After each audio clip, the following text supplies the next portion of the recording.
Hey, it's your girl Chanel Renee, and today's topic is how to deal with temptation.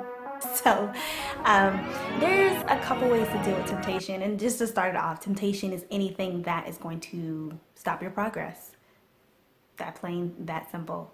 Um, there's unsolicited and there's solicited temptation. So, unsolicited is somebody approaches you in the grocery store, the gas station, or your DMs, and you're tempted to date them, or you're tempted to, they ask you for your number and you're like, man, I want to, man. I don't know, should I? So that's unsolicited. It's you were not even trying to think about that at that moment. It came to you. Your ex blows you up on your phone. That came to you. You didn't ask for that.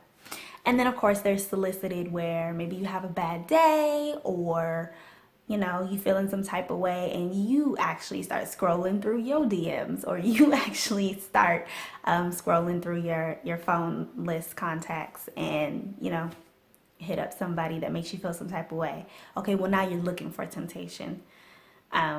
So those are the two different types. And to be honest, you deal with them in the same way. And that's just resist it. Now, I know that's so much easier said than done, but that's all that we have to do. It's in the Bible. It's James 4:7. Submit yourselves to God, resist temptation, it will flee. Here's where we get a little restless.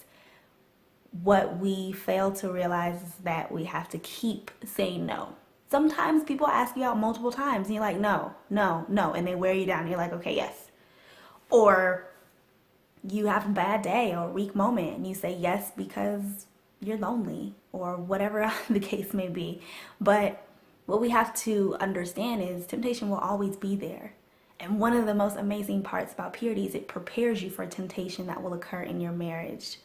If you think that people are going to not approach you when you're married just because you have a ring and you got a baby on your shoulder, that's not true. People will still approach you and you still have to say no. And of course you're like, oh, well, that's easy. I can say no.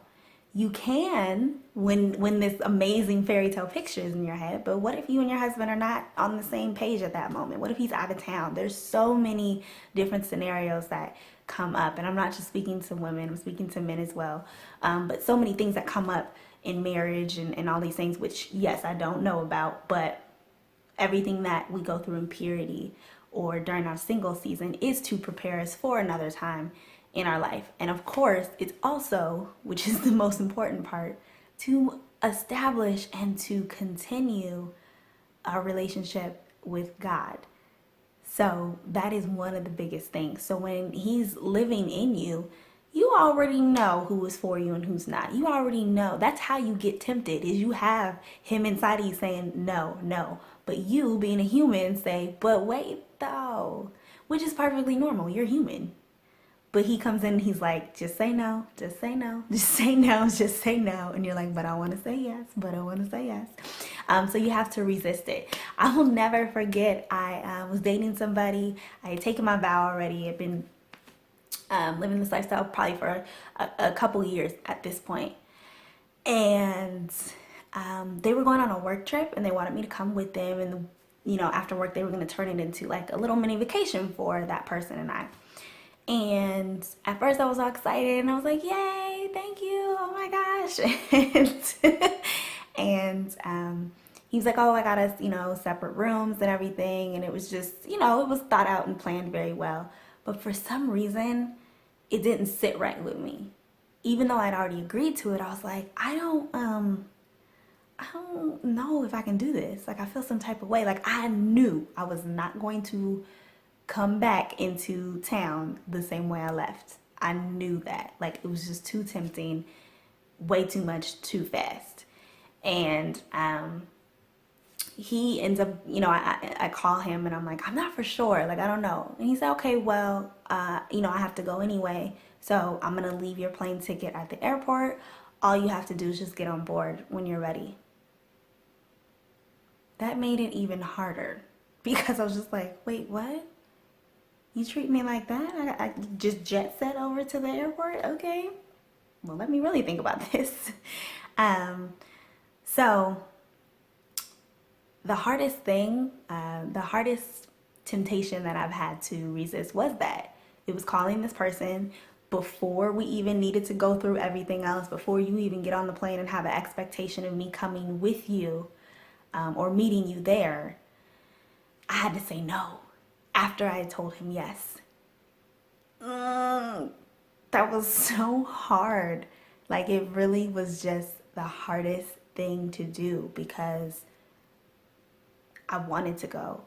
It seemed right. Like, it was separate rooms. We were already living the lifestyle, right? So it was just like, come on. But I knew. I had taken a couple days, thought about it, prayed about it, and knew that it was a no. So I said no. And can I tell you, saying no since then is so much easier. Because once you say no to something that tempts you to, honestly, a breaking point to where you're like, I'm just going to give into it. Once you actually say no to something that you really want to give into, it kind of gets a little easier along the way. It doesn't mean it won't happen again and you won't have to go through that again, but it does mean that you've handled that. So now you know that you can say no and you live and you get through it and everything works out. So of course, temptation, it comes. It really does. But I promise you, it's something that you can deal with. And you honestly just pray for strength and it really works out in your favor. So if I was able to say no to something that I really wanted to, I know that you guys can do the same. You got this. So once again, I hope that you guys did enjoy this topic. Please, of course, like it, subscribe, all of those good things. Know that you are not alone. I am right here with you. I'm praying for you. I love you. Enjoy your period.